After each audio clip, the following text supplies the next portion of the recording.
So, a couple weeks ago, I made an hour-long video calling MrBeast a monster. I go into depth about all of the allegations he's facing right now and the severity that it has on his career. Now, at this point, we are all aware of what's going on with MrBeast. Like, I don't think I really have to repeat anything. It's not exaggeration to say that this is one of the biggest YouTube scandals of all time because it's like literally the biggest YouTuber who's having his entire empire crumbling right down in front of him. His entire name and brand is literally being put into question as we know it. And this entire time, he has stayed completely silent. Now, I wanted some answers and some perspective, so I did what anybody would. I went directly to MrBeast Studios in North Carolina. I got in contact with one of MrBeast's closest employees so that I could get some type of answers here. I wanted to get an interview with the Beast himself, Jimmy, but that was not possible, which did suss me out, but I kind of get it. Now, I did get official confirmation that he will come forward and address the allegations very, very soon, but I still needed answers here. So I did the next best thing by interviewing a bunch of the employees, ex-employees, ex-contestants, and some others, basically in hopes of getting to the bottom of everything. Now, in this video, I got direct information on a bunch of the scandals, including the sex offenders, the covered-up harassments, the fake charities, the illegal lotteries, a bunch of the stuff that really needed to be addressed. I basically got almost everything that I needed. Now, in this video, I'm basically going to share all of the info that employees directly told me. I'm also going to talk about all the new scandals that have surfaced since my last video, including the distribution of CP and also crypto scams.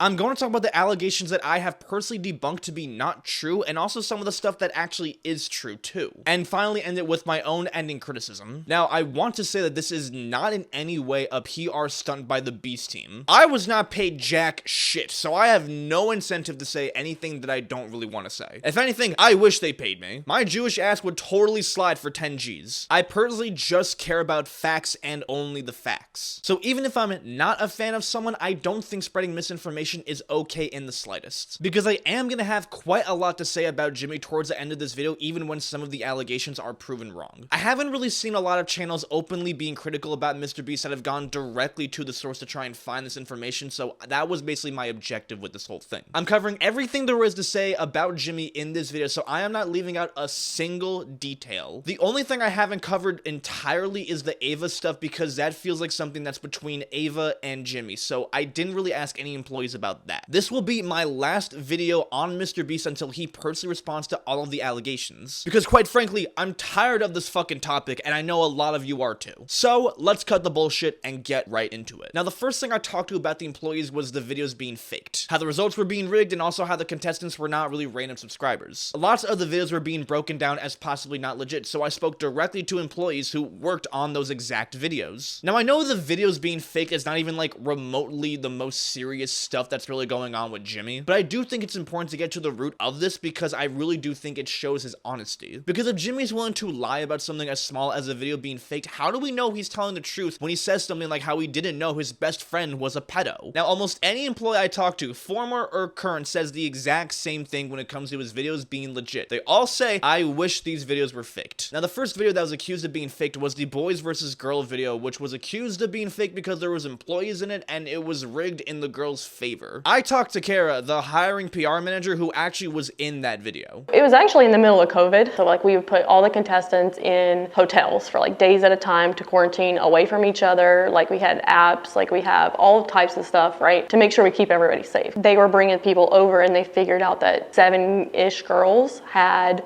broken the quarantine. We can't risk making people sick. We can't compromise the number of the video because it's not fair to like have 98 boys compete against 93 girls. And so they went, okay, Kara, can you jump in? And I was like, yeah, I'm happy to jump in. They were like, you got to play for real. Like, this is real. This is like not you going in to like stay there and then leave. Like, and so if you actually watch the video, it looks like I get out really early. And I do, but what people don't understand is I was in there for hours. The next person I talked to was who worked on the train versus pit video, which people thought was also fake because of the CGI. The only reason we CG'd the front end of that video, or any of that video, was for safety. You know, you dig a hole that big in limestone, that wide, that deep, it becomes pretty dangerous. And so in order to keep people safe, but also maintain the creative of the video, basically what we did is we created a fourth wall for camera that was far enough away from where the train was going to come in, so that way no matter how fast the train was going, how fast it flew, it wasn't going to hit or kill anyone. And then also the whole IRL is a little more square because it will maintain its integrity that way. So that way when people are walking around, we don't have to worry about landslides in and people falling in, etc. He also worked on the Lambo versus Shredder video, which was also accused of being fake because of the CGI. That video is shot in a junkyard, and junkyards are not pretty, right? There's like piles of trash and metal and rusty stuff everywhere. Right. And so we just wanted to, for the intro at least, make it look good. That's why you see the grass in the background. And then like, if you just put CGI grass, it's just gonna look really bad. So it's like, add a little sparkle to everything, it'll make it look good for the first 10 seconds of the video. And the other thing, again, hate to beat a dead horse, but it's for safety, right? So the contraption or the platform that you see Jimmy and the boys standing on, that conveyor belt that the Lambo is on, we built that. That is a custom fabricated from our construction team built thing, right? And we built it in a week. And so in order to get the shots we needed for the intro, it required a lot of people. And so we had to shoot that in a way that was safe, and we didn't want to put 20 people up on a contraption that we built in a week and could potentially fall apart or hurt somebody. So we were like, it's better to keep people safe, shoot this in a way that we can then CG it so it looks good, and then get into the video and see what you see in the video where we actually put that Lamborghini in the shredder. So, and he also worked on the This Room Will Explode in 10 Minutes video, which was accused of being fake because the stunt guy was like a professional. The beginning was sped up. And also there's that underwater section where the valves are not properly connected to the pipes. I wish we faked that video because it was so freaking hard to pull off. Darcy has been on TV before. I don't think we ever tried to hide that. He was on Britain's Got Talent. Number two is the video being sped up. It's just not. The only reason that you see what you see in that video is because the way we needed the intro to work, to be able to see the money, the drone needed time to get from him to that and back, right? And the drone can only fly so fast.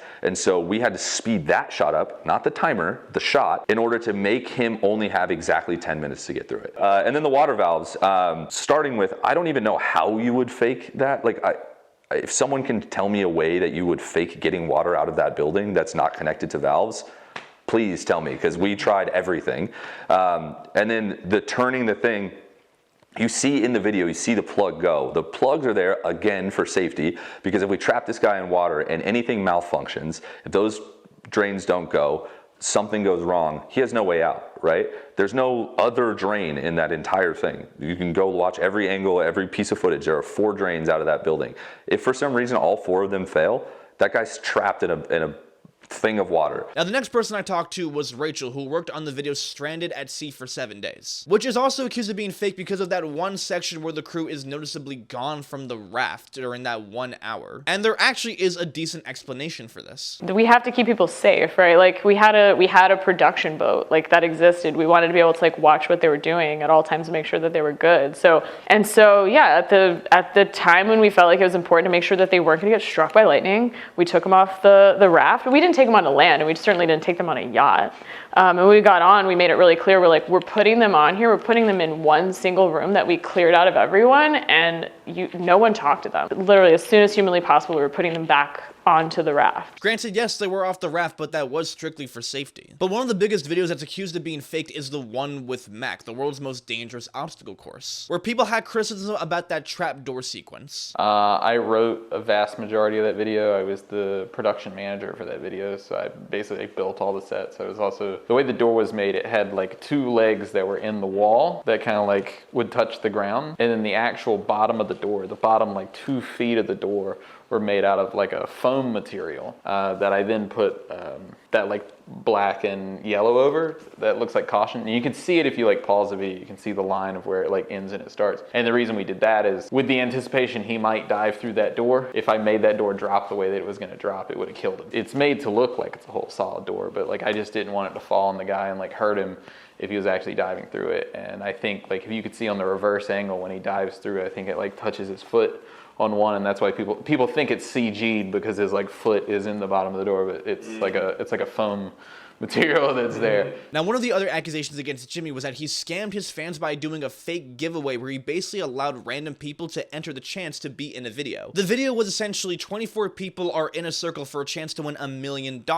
However, this video was never uploaded. So where the fuck did it go? Did it just magically vanish into thin air? They never really addressed it publicly. Well, I actually talked to one of the contestants who was in that video, and there also was a good explanation for this too. Now, this was in 2020, which was the height of COVID. Contestants had to be quarantined before the video started, but unfortunately, a lot of people got COVID. So they had to cancel the video, and Jimmy split up the prize money against all of the contestants for compensation. By the way, he says that he was picked randomly, and he never knew Jimmy either. And they basically made it up by doing that one video where it was 100 people in a circle for a chance to win $500,000. MrBeast started doing a 24-hour live stream on his main channel. So I just threw it up on one of the screens. I'm like, I'm just going to watch this while I'm, editing on the side. And I just kept blowing up the chat, and they picked me out of the chat to come and compete, which was mind blowing. 24 of us came out, and we quarantined for 2 weeks. They bring 24 people in this giant circle that was outside for $1 million. And then someone that came in on the sound crew came in and ended up testing positive for COVID. So they stopped the video. He gave us all 10 grand and sent us home. I also talked to 42, who was in that video ages 1 to 100 try to win $250,000, which is accused of being fake because that whole rivalry between 42 and 58 was basically staged. The main argument being that 58 couldn't possibly have heard 42 from all the way across the room, and that his little wink was added in post. But I found something interesting here, because 58 posted a video where he actually confirms that he did get out to get out 42, and also did wink intentionally on camera. Hey guys! Mr. 58. Been a while since I've posted anything, but something's really been concerning me a little bit. I've been seeing things on the internet that have said I didn't wink in the MrBeast video 1 to 100. I did wink. I winked a few times, as a matter of fact. The other thing that's been said is I didn't hear 42 say he was stepping out of his cube. Yes, I heard 42 say he was stepping out of his cube. 42 and I actually discussed that after we left the set, that I did hear him. So yes, I heard 42 say he was stepping out of his cube. And also, I did it on my own accord to step out with 2 seconds left on the clock. I knew I was going to do that. So I just wanted to come on here and make a quick video and let you guys know that I know of nothing in that video that was staged whatsoever. It was 100% legit, and I don't know why these rumors are going over the internet that these things didn't happen, that I was, what'd they say, post-edited after the video was shot. That's not true. I winked. Everything that I did in that video. So I just wanted to come on here and just kind of set the record straight, and hope everyone's doing well. I'll try and post more, and thanks again for continuing to follow me. Everybody be good, and have a great day. So now I want to get into the deeper, real stuff. The next part I wanted to talk to about was Jake Weddle, a MrBeast contestant who described how he did this challenge where he had to stay in a room for 30 days to win $300,000. He claims that he was extremely sleep deprived as the lights were on the entire time. Okay, I got no access to sun, I got no access to clock, I don't know, the lights are on me all the time. And he was basically on the verge of insanity from doing the challenge. There was kind of like this half joke, half serious statement that doing that was a war crime because the sleep deprivation goes against the Geneva Convention. I talked to Dustin, who actually was friends with Jake at the time, and they were kind of able to partially explain this as well. Look, Jake's my friend, so I'm not gonna, if you're expecting me to bash the guy, he's my friend. I love Jake. I've known him for almost 10 years. I didn't work on the video, but Jake knew all of us, and we all knew Jake. And I think we were way more comfortable with Jake, and I think that may have even pushed that video to a further point of us being experimental with what the video could be. And I think, I would never take away what Jake felt in that video. I know before that moment, we had never had an issue like that. And I know since that moment, we've never had an issue like that, right? We've had videos that are really similar where people have been in isolation and, have even had similar challenges that have gone pretty well. But that's not to take away how Jake felt. Because again, I think there's a portion of that video that, Jake was told what was going to happen ahead of time. Not the specific challenges, but kind of the level of difficulty. But, I wasn't there. But I know that since he was friends with everybody, it probably was like, oh, we could probably go a little, like 10% more this way. And he was probably thinking, well, I could probably like stretch it 10% more. And once it started, I don't know what happened. I know I got a call, and I know they said Jake's not doing so hot. And I went to him, and I was trying to cheer the guy up, and I made a Warcrimes joke. And now it is a bunch of title and thumbnails on YouTube, and that's great. But I mean, like, look, I love Jake. Once he talked about that video, Jimmy called him. To my knowledge, they sorted out their differences. Now, this is basically what raised the safety concerns about MrBeast videos and challenges. And one of the biggest ones under scrutiny right now is the Beast games, the show with Amazon that MrBeast plans to release very, very soon. Now, when only filming the first episode, tons of reports about the grueling experiences of the show were reported to news outlets. People reported they had broken bones, serious injuries, were being underfed, were being sleep deprived, and some people even claimed they had their underwear taken, and others allegedly had to be taken away on stretchers from the show. This is like pretty serious because it seemed like it was an absolute shit show from the beginning. There was even a lawsuit being issued to Jimmy over the whole thing. Now, I talked to both Jeremy and 42 who actually were competitors in the Beast Game show, and from their experiences and what they saw, they didn't see anything that really lined up with the exact reports that were being reported. I was there playing the game as well, but anything that I saw, I never saw anyone get medically evac'd. I never saw anyone being sexually harassed. I never saw anyone going without food. I never saw any of those situations. Again, not saying with 100%, I'm not the one watching all the cameras and running the crew. It was more minor inconveniences and tests of patience than anything else. They gave us face masks. We had sleeping bags. We had more than enough time to sleep. We were never underfed. Were the portions small? Yeah, but it was more than enough. You know what I mean? Yes, maybe you didn't have 3 cheeseburgers and a half a gallon of ice cream. It was quinoa and chicken and broccoli. It's good for you.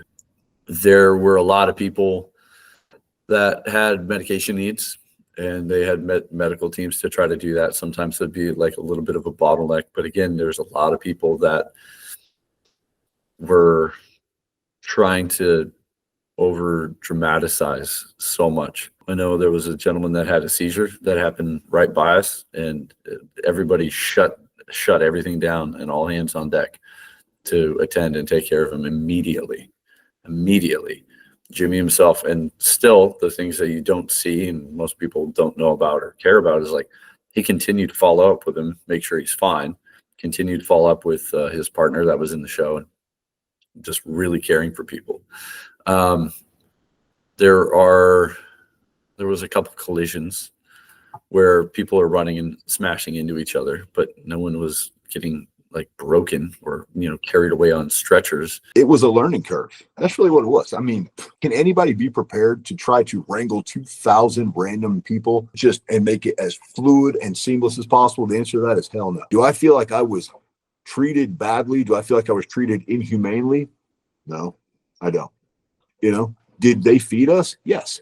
Was it everything that we wanted? Did they have people that was over here delivering 5-star chef service right then and there? Fuck no. As far as medications, now I can tell you for a fact, I have medication that I take. I'm a type 2 diabetic, so I take insulin.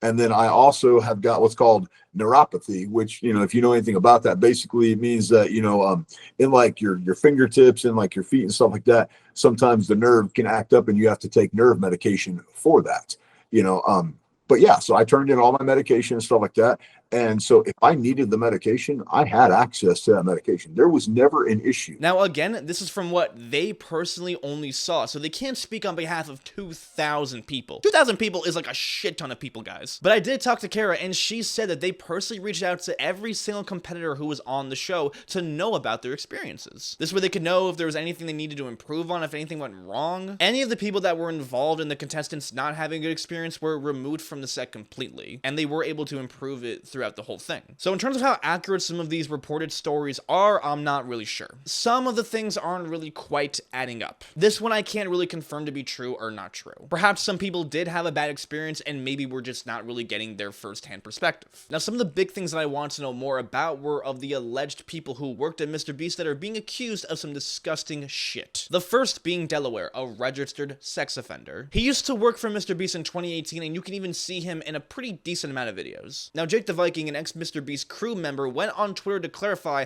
that Jimmy did know about Delaware's history before hiring him. Now, Jimmy knowing about a registered sex offender and continuing to have him hired under his payroll is some pretty serious shit, but this one is taken pretty far out of context. Yes, Jimmy did hire Delaware, and yes, Delaware is a registered sex offender, but Jimmy actually did not know about Delaware's history. Now, you're probably thinking that's really stupid, and at first I thought so too. Now, when Jimmy hired Delaware in 2018, he basically went to a random Best Buy and just hired a bunch of people and didn't really do any type of background checks. He was 19, stupid, and did not know what background checks were for an employee. Delaware was later fired for unrelated reasons, but Jimmy really did not know about his history. At the time, it was a really, really small company. It wasn't anything like it is right now. Like, it wasn't this big professional thing. Like, Jimmy wasn't even, I don't even think he'd turned 20 yet. He was probably like 18 or 19 years old. And the reason I would tell you that is because there was no background check. It's the dumbest thing in the world, but he just went into a Best Buy, which is like, for anyone not in America,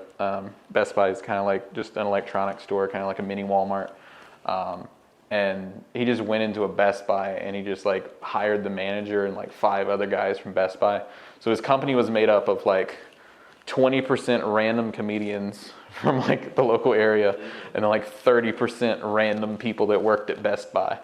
And the guy that ran the Best Buy was Delaware. And there's like a video you can see, he's got like Delaware embroidered on his shirt. It's like he got that name somewhere. We didn't, like, Beast didn't give him that name. There wasn't like they call him Delaware because he can't go back. I know that was like a thing that went around, but like he had that like embroidered on his shirt long before he ever worked here. So it's just not true. Since then, the company does background checks and the company does this. I mean, like, that dude was let go over half a decade ago. Was it a mistake? Fuck yeah. And the next person I want to know more about was Lacoya Hill, a name that has been brought up quite a lot. Now, Lacoya was a very important member of the MrBeast crew, but allegedly acted very inappropriate towards one of the workers. Secretly hired him at another company, then fired the accuser, and then brought Lacoya back in. Now, this did not happen. There was a report against Lacoya from an employee, and a third party did do an investigation into it. Since it's a third party, it's not biased, and they're able to get both sides. Ultimately, they did not find anything, but they did want to respect the wishes of the accuser. The accuser did not want Lacoya to be fired, but all they really wanted was to simply not be in the same room as Lacoya, and the company granted the wishes by just simply putting Lacoya at a different part of the company. It wasn't a secret. Lacoya was here when I got here. He was running a production team, and so he was like, there was a allegation brought forward that there was misconduct, and whenever anything like that happens, it typically comes to me. And so we always hire a third-party company to do the investigation, always. Like, we've always done that, right? So, because, like, again, like, we want to honor the person who's coming forward, and we want to make sure that it's very neutral. Like, there's no, oh, well, this person's really good at their job, so we need to make sure, like, it does it. No, like, that's why we hire a third-party company. So we hire a third party, they do a full investigation, they get both sides, they do this, they do that. Like, and at the end of the day, we ask, you know, the person that comes forward, we're like, what do you want, right? Like, obviously, this is your, you know, this is your story, you felt like you need to bring in HR forward, and that's perfectly fine. That's why you have HR, right? And he's like, yeah, I don't want to see him again. I don't want to work with him again. And we're like, so like, okay, what job do you want? And I can show you, like, we brainstormed all the different kind of jobs that he wanted, and we moved him into one of the jobs that he was there, and I think he was, you know, with us. Like, and like, I think people think the secret is that, like, we, like, secretly moved Lacoya off to the side. When, again, we asked the person who brought forward, like, what do you want to happen? And they were like, well, I don't want to see him. I don't want to have to be around him. And so we moved Lacoya off to a brand new company of one, right? And we had this idea, and we're like, okay, well, like, this company's not in the building every day. We moved them completely away. We respected everything that this person wanted. Now, the third person I want to ask about and get confirmation on was James Warren, the secret CEO. There's tons of rumors of how he was abusive to employees, beats his girlfriend and his dog, and passing out drugs to employees. Now, these rumors were kind of already partially dispelled before I even did the interviews. There are no legal reports of James doing any illegal shit like that. Any leaked messages of him passing out drugs are just very awful jokes taken out of context, and it was not a secret that he worked there. He wasn't like this person that they were trying to hide away. Now, I want to talk a little bit about Dogpack 404, because he is the one who has basically spread most of these accusations against Jimmy. Because as I've gone deeper and deeper into this whole entire thing, I've uncovered more and more lies being spread. So I want to understand his story a little bit better. Now, as we know, he was hired under MrBeast's ideation department for a 90-day trial. Under these 90 days, the company will decide if you're a good fit for the company, and you also get to decide for yourself if you like working there. He was let go after 3 weeks only for erratic behavior, which is pretty quick. Now, I was able to talk to the people who were in charge of hiring him and who also worked with him, and they were able to break it down as to why he got fired. And it's definitely worth mentioning. Our head of ideation at the time was like, oh, I found this guy. He's like, he knows our stuff really well. Like, he was making stuff on Reddit until we hired him. That kind of like, I just want to make the best content in the world mentality is what got him. So we do 90-day trials. And so we give people housing, 90-day housing for free, a trial period where we don't disrupt somebody's life, so that sometimes things don't work and people don't work, and just in general, you don't go back and have nothing. I think 4 or 5 days later, he decides to drive up. We offered to fly people. He wanted to drive up. So we said, hey, we'll take care of all your stuff coming up. Head of ideation left, I want to say maybe like 2 weeks in, and he got a new manager. He asked for an Apple Vision Pro. The way it was described was, I want tabs. I want to just be able to have more tabs open so I could be more efficient. And we're like, it's a $4,000 thing because you want tabs. Like, that doesn't make sense. His primary was doing ideas, but he was really focused on these secondary things. I want to build this. I want to, build this system. I need an Apple Vision Pro to be more efficient so I can have more screens up at the time. And we're like, focus on the ideas, right? And we try to help people and coach them and guide them. And so a lot of it was like, hey, we're trying to coach you. We're trying to help you. Like, you're coming across as not a team player, which is huge for our organization. So a lot of it was like super combative toward the manager and like trying to tell the manager what he needed and why, but it was like the manager was constantly like, focus on the ideas. Like, this is great, we can do this, like we can do this system, but like right now you're here for a trial on ideas. Like, let's focus on ideas. I mean, he was told no, and then the point is like he kept going to other people to try to get what he wanted, but he wasn't hearing why the Apple Vision Pro was not going to be given to him, right? It's because you said you needed tabs to be more efficient. Like, we can help you do other things to be more efficient. Like, let's sit down with you. Let's go through how to be efficient, and not a $4,000. Like, everybody's like, oh, like Jimmy's got the money to give an Apple Vision Pro. Like, nobody in the company had an Apple Vision Pro, like except for maybe the head of creative. So it's like, it's not even about the Apple Vision Pro. It was more about like this. Your manager had said, no, don't focus on this right now. And instead of going, okay, great, like let me know what I can do to be efficient, or how can I be more efficient, it's like he didn't accept that, and then just went to another person and came to me for it, and then eventually found somebody who would say yes. It was a very uncomfortable time when it was just me and Dawson there. It was not a great time. Like, I don't know, I didn't feel like I could really connect with him. I tried, but it didn't seem like he was very interested in connecting with really anyone at the company. Let go from the company because he basically was not coachable. Like, essentially he was very egotistical. He wasn't willing to hear any feedback, and he had thrown a huge fit about not being given an Apple Vision Pro, which ended up being a whole thing and played a part in him being let go as well. Okay, so to help give further context, Dawson worked in the ideation department of MrBeast, which is basically where they create the ideas. When Dawson first got to the company, he basically tricked the company into buying him an Apple Vision Pro. He asked his manager if he can get one, he said no. He went to his supervisor, he said no, and then he like manipulated the IT department to buy him this $3,500 device, which is pretty weird to do as an employee when you just got there and are on a 90-day trial, which is like basically an internship. It also makes sense when you look at some of the actual ideas that Dawson pitched, like buying 1,000 boobs or I tried every drug. These are real ideas that he pitched to the company, so I think you see why he was fired. It's pretty ironic when you think about it, because he heavily criticized that part of the document that says no means no, while he clearly himself cannot take no for an answer. So why bring this up? Who the fuck cares what this guy did? Well, it begs the question of just how genuine all of these videos criticizing MrBeast are. Is he genuinely trying to criticize MrBeast, or is he just airing out his personal beef? For example, Kara, the person I talked to, Dogpack used her as an example as to how MrBeast videos were being faked. Lacoya Hill, the person that Dogpack falsely accused of some gross shit, was also in the room when Dogpack was being fired. James Warren, the guy that he accuses of beating up his girlfriend and his dog, dog is also not guilty of any of the things that Dogpack alleges here. Months later, MrBeast signed shirts again, but this time it was a 24-hour live stream with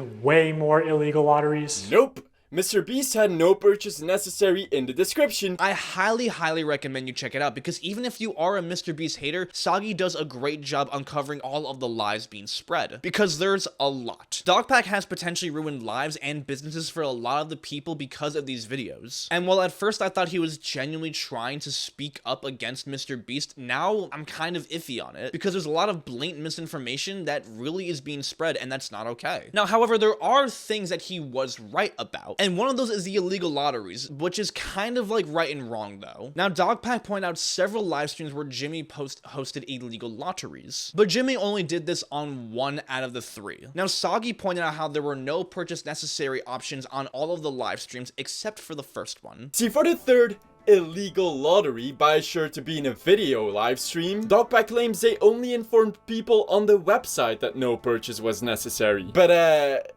did you read the description? You know, the description which I got via the Wayback Machine, where it literally says free entry available on site? Oh, but wait, you never actually found the description of that video, did you? You just made it look that way by doctoring up this fake YouTube UI. So you'd be more convincing and it'd look as if you had access to the original video and description. The first one was the most controversial one because that actually really is the one where a lot of these illegal lotteries were being hosted. Now, if you remember, hosting a private lottery in the US is illegal. Only a government can have them. Now, a lottery has 3 factors: chance, where a winner is chosen at random; consideration, which is the payment or the action you do to enter; and prize, which is the valuable award that you win for the lottery, such as like cash or a PS5. And from this live stream, there were definitely multiple illegal lotteries being put into this whole entire thing, because a lot of the prizes did not have no purchase necessary options. This is pretty serious, and I'll get more into that when I air out all of my personal criticism against Jimmy, so don't worry, because I got a lot of shit to say about that. Now, I want to talk about all of the other allegations that have resurfaced since my last video on MrBeast. I mean, at this point, it's like something new comes out every single week on the guy. It's like a fucking TV show. So the first thing that has come out involves Chris Tyson. Now, we are all aware of her very creepy behavior towards kids.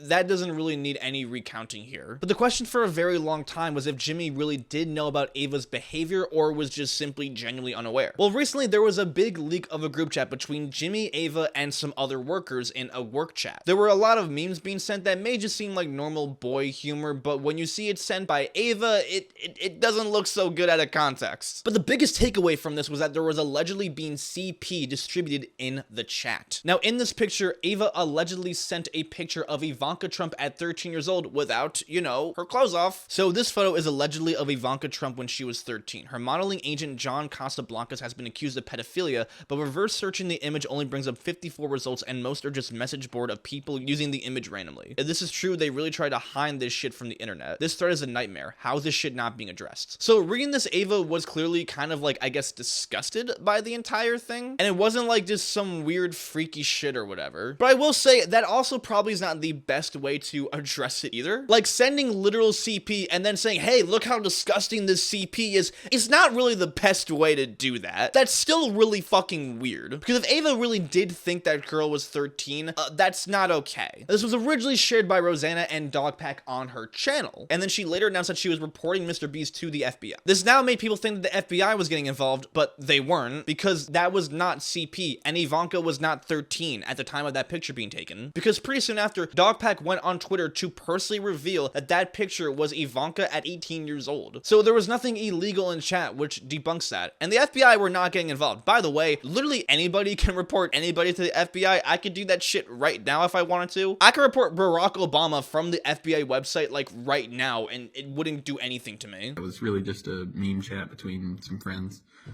And the goalpost for what defines a work chat kind of changes in the video, because they're definitely trying to convince the audience that it's like a work chat in the way that it's like the main form of communication between all of the people in the company. And then in tweets after, it's kind of like, no, we meant it was a work chat, like they all work together, which I guess if you want to go with that definition, it's not really what they're trying to convince the audience. It'd be like saying that 5 people that worked at Walmart had a Walmart company chat just because they worked at Walmart. But yeah, I mean, it was just a dumb chat that had a bunch of memes in it, and since then, stuff has been shared in there where Ava actually got upset when they brought up work and clarified at the beginning of the chat that it was a not safe for work group chat, and then the only evidence they have is a message that's 5 seconds of scrolling before the end of the chat that says, oh, this is now a work chat, to which Jimmy clarified that they needed to use a different chat entirely to do that. So there's no proof of it actually being what the audience perceives as a work chat.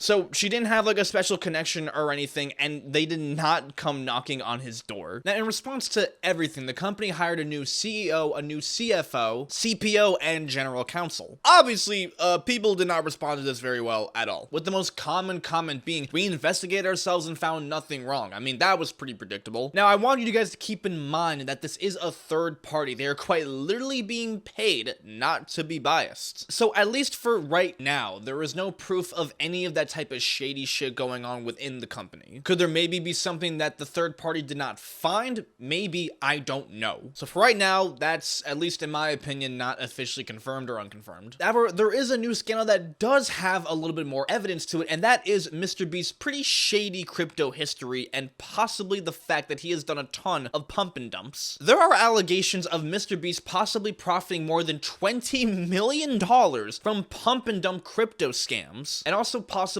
from insider trading and fraud. Now, just so that everyone here is on the same track, I'm going to explain crypto pump and dumps to you like you are 5 years old, because they can be a little confusing. A crypto pump and dump usually starts with a very big influencer promoting some type of crypto coin. They advertise it as like the next big thing, it's going to be super valuable, and encourage people to buy it. Their impressionable audience believes them and buys a bunch of the crypto coin. Naturally, since so many people are purchasing and buying the crypto coin, it skyrockets in value because a ton of people are putting their money into it, including the influencer. And while the crypto is at a super high valuable rate, the influencer will then sell all of their crypto coins and ditches with the profits. Since a lot of it was sold, this naturally makes the crypto drop in value, which makes other people want to sell it, and then it becomes worthless. So the original people who were advertised to put their money into it now just lost a bunch of their money because the coin that they purchased is worthless now. Crypto scams are no fucking joke. It's reported that last year that a record number of Americans have lost over $5.6 billion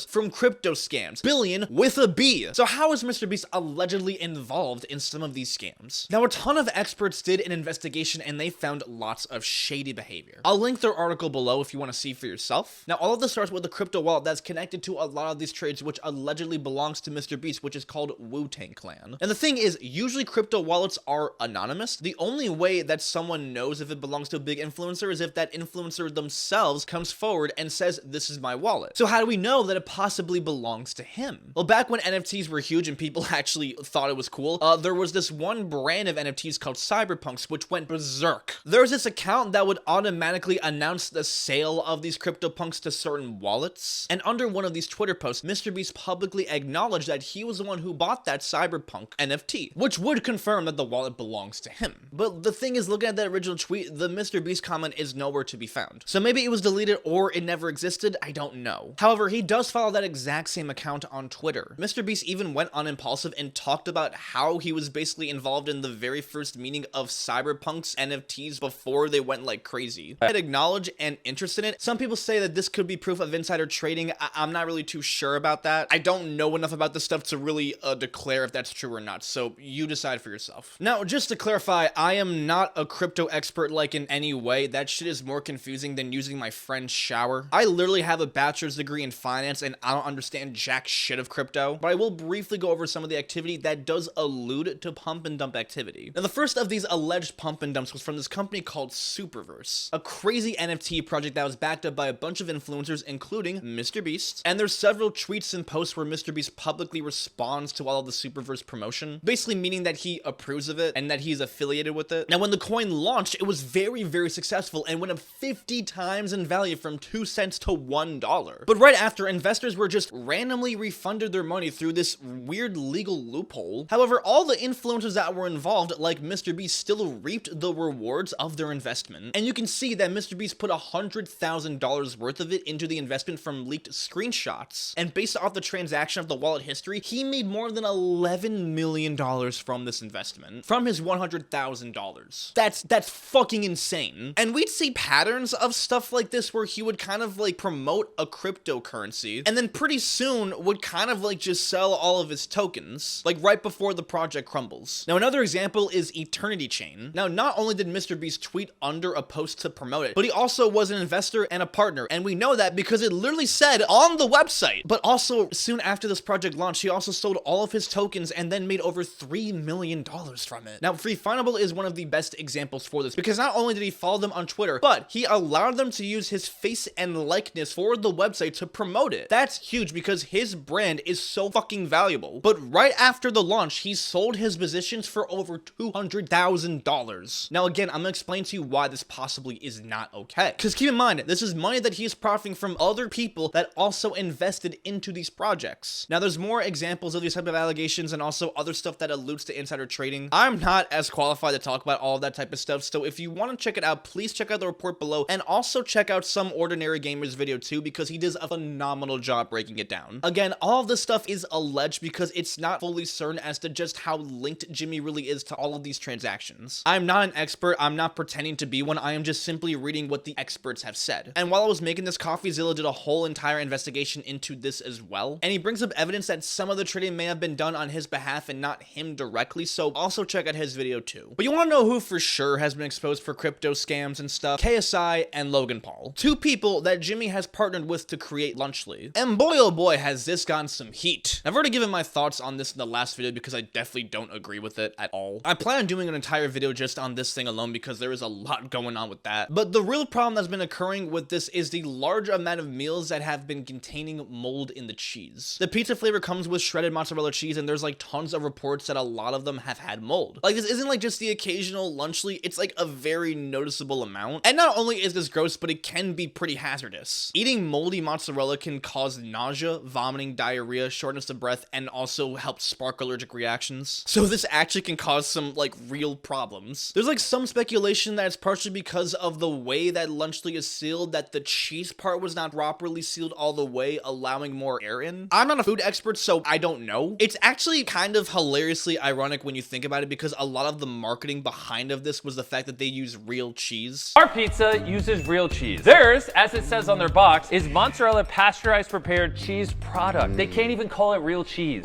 And one of the ways that they claimed that they were better than Lunchly was because they used real cheese while they used cheese product. But the real reason why companies like Lunchables use cheese product is so that it does not get moldy. So that's just fucking hilarious in my opinion. There was like a rumor that Lunchly was being recalled after there was like this sign on the Lunchables section where it claims that it was being recalled, but that's just not true. Now looking at the FDA site where it shows like any reports of recalls or anything, you don't see Lunchly pop up at all. Now I'm sure FDA is investigating the issue. I'm sure they're aware of it. Maybe it's already been solved. Maybe the issue is getting worse. I don't know. I don't work in the factory, but they're definitely aware of this whole issue. So hopefully it's being solved. But one of the biggest issues that's currently got him under fire is a lot of the allegations of charities being faked, or at least not being super truthful. Now I did talk about some of this in my last video, but there are some new ones that have come underway. Now one of the videos from his philanthropy channel, We Powered a Mountain, got a lot of scrutiny because it kind of seems like he hints at building a hospital, even though he didn't and like faked it with CGI. He shows like the before and after shots of the hospital and like again uses CGI to like kind of like rough it up, but this does have an explanation for it. Now the other video that was being heavily scrutinized was the 1,000 blind people see for the very first time. Now the way this video went down was that they paid for 1,000 people who have cataracts to basically get the surgery so they could properly see. Now one of the nonprofits, Mission Flight, was responsible for helping with this process, doing 62 out of the 1,000 surgeries. Since it's $2,000 a pop, that means that they needed $124,000. But over a year later, Mission Flight claims that they never got a single penny from the Beast team. Flight is one of the nonprofits that's featured in that video. We did 62 surgeries that weekend. That's $124,000. We have yet to receive a penny from MrBeast or anyone. This went pretty viral, but pretty soon after they posted an update video claiming that they finally got their cash. Now there is a good explanation for this and Dustin helped explain it.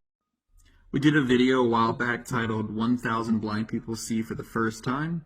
And in that video, we basically did eye surgeries for people all over the world. It ended up being about 1,800, but the title was 1,000. We worked in India, we worked in Mexico, Brazil, we spread it all around the whole globe. And we were working with a third party, and that third party was very well connected, and that's how we were able to kind of spread it globally.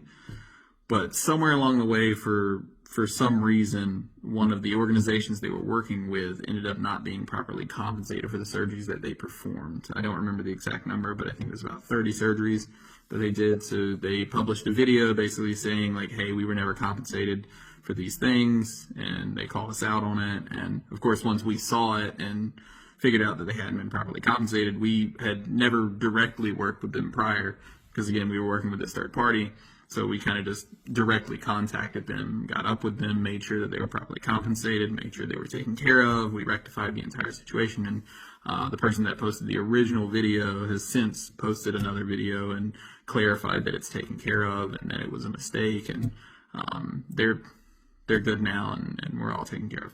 Now, one of the biggest accusations that I brought up last time was proven to be wrong, and that was the alleged child labor being used in the Feastables chocolate brand. Now, in my last video, I brought up the fact about how Feastables had a giant banner proclaiming that they were child and slave labor free. But around the time that their recipe changed and also tasted a lot better, they noticeably took down that from the website. Looks kinda suspicious. And for those that don't know, large chocolate brands like Hershey and Nestle have been under heavy scrutiny for the very unethical ways that they make their chocolate. They use excessive child and slave labor for their products, something that lots of people don't really know about. Now, them taking down that banner wasn't necessarily proof that they used child labor or anything, but kind of taking that down while also changing the recipe of your chocolate is pretty suspicious. And also on the website, there was absolutely no information on the ethical sourcing of their stuff or the denial of child labor or anything like that. Not one piece of info on that since the change of the recipe in late 2023. And if this was true, this easily would have been way worse than anything else that MrBeast has done, in my opinion. Worse than faking videos or the illegal lotteries, because this is a different level of low. And this was the one I was actually the most worried about, but thankfully, it's not true. And there is an explanation for all of this, so let me explain. Again, in my last video, I talked about the chocolate brand Tony's Chocolonely, which is an amazing example of how to produce ethical chocolate. They don't use slave labor, and in fact, the reason why they even built the company in the first place was to prove that you can be a successful chocolate company, make good chocolate, without having to use goddamn slaves for it. And turns out, Feastables actually partnered with Tony's so that they could ethically get their cocoa sourced. But this wasn't announced until recently. You see, they started discussions in late October 2023, officially partnered in April 2024, and announced it in September of 2024, so a little less than 2 months from when this video will be posted. And if you go to their website right now, there actually is a whole breakdown of their sourcing from it and all the opportunities that they plan to give the children in West Africa. The partnership with Tony's Open Chain is an important part of Feastables' ethical sourcing strategy, which seeks to get West African children out of farms and into schools. The strategy is being actioned in 3 ways: helping farmers and their families earn a living income, investing in local communities, in children's education and their well-being, ensuring farmers have access to skilled and mechanized labor to successfully operate their farms without child labor. So yeah, I was dead wrong about that. And I'm honestly so glad, because low-key I think the chocolate's kind of good. I guess it just took a long time for the companies to be public about it, so yeah, I guess that solves that. Regardless, what's important is that children are not being exploited for the production of this chocolate. So from seeing all of this, seeing the MrBeast operations and talking firsthand to employees, I definitely got some really awesome perspective on everything that's going down. I'm glad that I was able to get some firsthand sources so that I could see that some of the information being spread around is not true. Does this mean that I think Jimmy is now this amazing gift from God? No,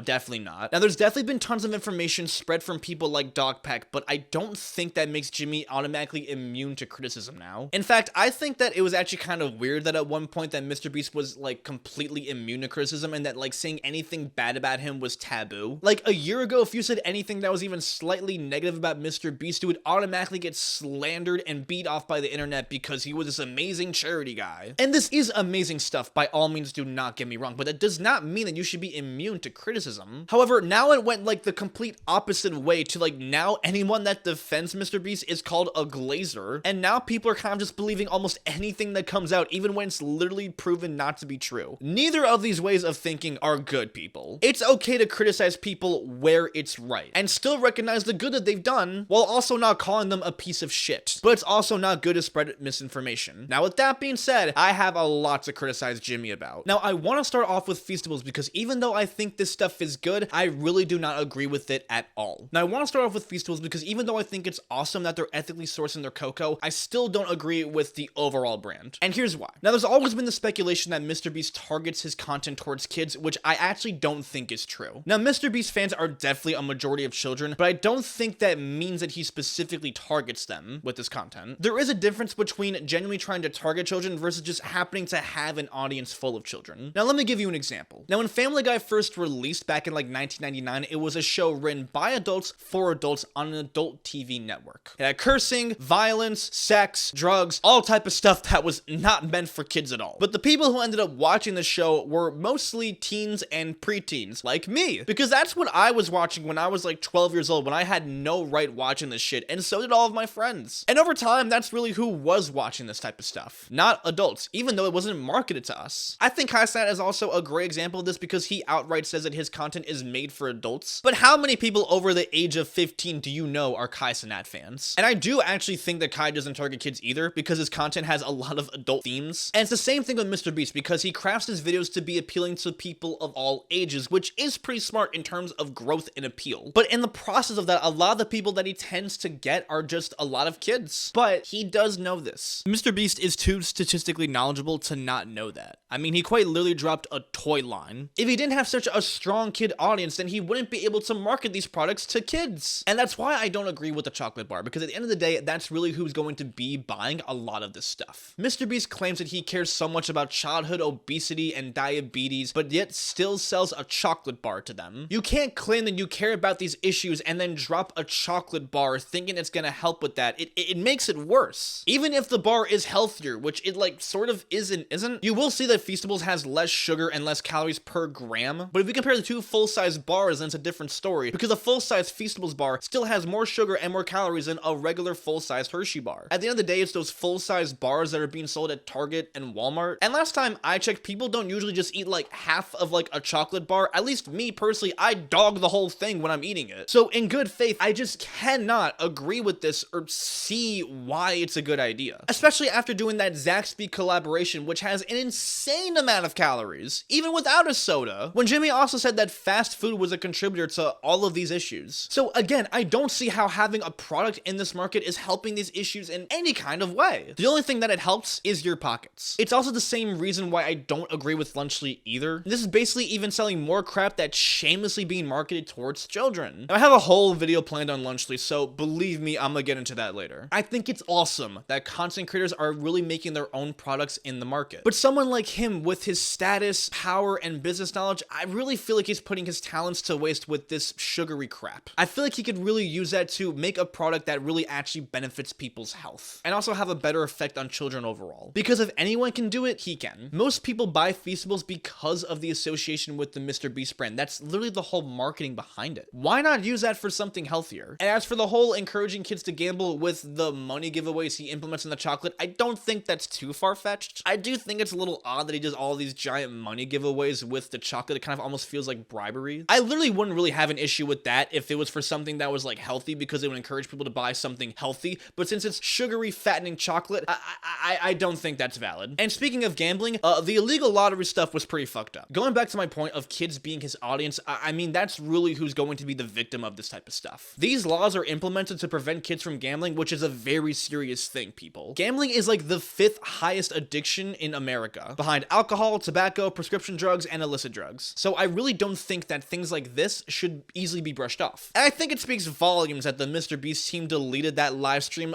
pretty shortly after all of these accusations came out. I mean, if that doesn't scream guilt and trying to hide it, I have no idea like what else does. I'm not sure what the legal repercussions of that are or should be. I don't know if Jimmy genuinely knew what he did was illegal or not. Maybe it was, maybe it wasn't. Because if he knew it was illegal, it would be pretty stupid to live stream yourself literally doing a crime. Now, when I referenced Legal Eagle's video, he did mention the fact that it's very common for YouTubers to accidentally do shit like this and then kind of learn the hard way. And Captain Sparkles himself also mentioned how he also accidentally did an illegal lottery. Now, considering the ones that he did after were within the law, it's safe to say that he's learned from this, but still should be held accountable. Because I do notice that he suspiciously tends to shy away from that whole no purchase necessary disclaimer. Like when he was promoting that chocolate factory giveaway, he didn't really mention it. Again, this does not have a good impact on young, impressionable children, so that should be considered. I also do want to mention the fact that Dogpack did make a very good point that in that live stream, there were lots of like fake signatures essentially being put onto the merch. Because it basically was like advertising advertised or at least hinted at the fact that Jimmy himself would be signing every single shirt. Yet you have like random members signing it that are not Jimmy. It's a pretty decent amount of false advertising. Like if you look at the signature on Wikipedia, that's the exact same signature that he was using on the merch. It's just weird to mislead your audience. And I also want to say this. I used to be a MrBeast fan. I used to watch his videos like non-stop when I was younger a couple years ago, but I stopped like a while ago because I really do not like his new style of videos at all. And I also do not like what they have done to YouTube. I really used to like the old videos where it was just Jimmy, his friends, and them doing some goofy shit on camera. I really, really liked it. My favorite video was the opening a free bank video. I love everything about this video. The concept was so simple, but so cool. Opening up this free bank to give out a ton of cash to random people that really needed it. Throughout the video, you just see Jimmy and his friends goofing around and making all these crazy, silly jokes. It was so fun. This was the MrBeast that I loved. And Dustin gave me a really heartwarming story about that video too. But somewhere in the past couple years, MrBeast videos took this very weird turn that just became very soulless and like corporate. They didn't feel authentic and had this crazy zany editing style so that it would like maximize retention. The concepts were super rushed out. Everything was going like a mile a minute. It just didn't feel authentic at all. It's like his channel became a brand rather than a person. Whenever I'm watching a MrBeast video, I feel like my dopamine is being robbed from me at gunpoint. I feel like it's lost the magic that was once there. Maybe I'm just getting older and my taste has changed and stuff like that. Maybe also because I'm an artsy fartsy guy now or whatever, but they just don't really hit for me anymore, I guess. Clearly lots of people do and don't feel the same as me because I see that comment quite a lot from a lot of people who used to enjoy MrBeast saying that they also don't really feel that authentic anymore. But his views have skyrocketed, so this only has contributed to his growth more and more. I understand that MrBeast makes videos like this because he wants to be the biggest YouTuber of all time and that requires getting the most amount of views possible and stuff. But to me, it feels like he's trying to hack human psychology rather than just make the best stuff possible. Does that make him a bad person? No, I don't think so. I just don't like the stuff. In terms of this controversy, whether he's innocent or not, I think Jimmy has done a very shitty job at handling this. Sometimes staying silent on a controversy is the best move. This is not one of those times. With what Jimmy is being accused of, staying silent is easily one of the worst things that he could have done. You can't just stay silent on a matter like this, even if what's being said is not true. It implies huge guilt. And the fact that he just kept on posting like as if nothing's happening either is also just beyond stupid. Only time like Jimmy has responded in any way was when Lunchley was being heavily criticized. Like, dude, people are accusing you of having sex offenders on payroll and illegal lotteries, yet you're more worried about your fucking Lunchables ripoff? Who the fuck cares? To me and a lot of people, it just showed very improper mishandling of the situation. Sending a cease and desist letter to Dogpack probably wasn't the best idea either. Ever since Soggy's video on MrBeast came out, he's been DMing a lot of creators basically asking them to talk about the subject. He's even like followed random creators DMing them and they've like posted the screenshots of their messages to prove it. And honestly, I don't really know how to feel about that. It kind of comes off as trying to use their influence to try and encourage people to basically vouch for you. I understand where he's coming from because obviously if people were spreading misinformation about me and someone finally made a video that actually debunks a lot of lies, I also would want them to talk about it too. It's kind of like Jimmy was basically using Soggy as a shield for the allegations rather than just coming forward himself. Oh, and also clearly some of the videos have not really been fully communicated to the extent of their legitness. Like, for example, where they were stranded at sea for 7 days and they got off for an hour because of the weather. Believe me, that was definitely the right thing to do in terms of safety. I did not want anyone to die for a challenge. No one should be doing that. But perhaps be more transparent about those type of things so that this way people don't really get the wrong idea. My personal recommendation may be doing a second channel showing the behind the scenes for every single video you do. And also, when you're writing a business document on how to succeed in your company, do not include a section that uses phrasing like no does not mean no. I truly hope Jimmy does really come forward in due time and properly addresses everything. Even if he does redeem himself in some type of way, there will be a noticeable portion of the audience that will not come back because of the damage done. That just won't be reversed. Now, I do want to end off this video saying that whether you like MrBeast or not, spreading misinformation or false accusations is never okay. Whether that person is a good-hearted saint or if it's the shittiest person in the world, it's never good. False accusations genuinely ruin people's lives, and a lot of the things being spread right now about Jimmy just are not true. I understand I'm definitely being hypocritical in the sense because because I quite literally made an hour-long video calling him a monster. Yet here I am now saying that a good portion of these are not true. But again, I did mention in my last video that all of these were alleged. Nothing was really truly confirmed. My job was to really get perspective because no one that was really being openly critical of MrBeast seemed to really be making the effort to try and get any different viewpoints whatsoever, which I personally do not think is right. MrBeast literally has like 400 employees, so any misinformation being spread doesn't just harm him, it also affects the employees who quite literally feed themselves because of his company. And talking to the employees one-on-one, these guys genuinely care about their jobs and really love what they do because they really do think that they are making something that's amazing and makes a difference in the world. Like, these guys work 15 hours a day willingly because they just fucking love it. It baffles me. I've never seen so many people care about their jobs so much. And I do want to talk about something that partially changed my viewpoint on the whole situation a little bit. Now, we all know how MrBeast does like big charities and a bunch of shit. It was a thing that made him invincible, or at least it used to. And there's a lot of criticism that I also brought up the fact that MrBeast does a lot of these charities specifically for publicity. But while I was there, I saw that they do like a ton of stuff off camera. Like, tons of it. I only mention this because I was genuinely perplexed at what they do behind the scenes and like just actually don't post about it. These guys donate like hundreds of thousands of pounds of food every single month and like don't talk about it. And they also do like tons of other shit. Like, I was not asked to talk about this at all, I swear. I actually want to mention it because it did kind of give me the impression that they really like doing what they do. Because a lot of the time, sometimes doing all these charities can kind of seem like as if you're clout chasing. With showing off every single charity while like keeping some private, it's kind of like a damn if you do, damn if you don't. But one of the biggest consequences of all these actions lately has been sort of the limit that their charities can reach because a lot of people are straight up not accepting their endeavors. And again, that's where I stress the importance of not spreading misinformation because it does have real consequences. If everything being said here was true, it would be a different story. Even though some of it is, and he should be held accountable for it, this stuff has real effects on real people, not just Jimmy, who's the face of the brand. So is MrBeast a good person or a bad person? Well, that's really up for you to decide. I'm not really the one who should tell you that. My job here really is to show you the info and the facts that you as a person can decide for yourself. There are things in here that Jimmy is guilty of that needs to be addressed for sure. And there's also lots of things that are simply not true that are being spread as true. Because where I will finally stand really completely depends on how Jimmy himself will respond to all of these accusations. If Jimmy really is who he says he is, then we will see that when he comes forward. If he's not, then unfortunately, we will see that too.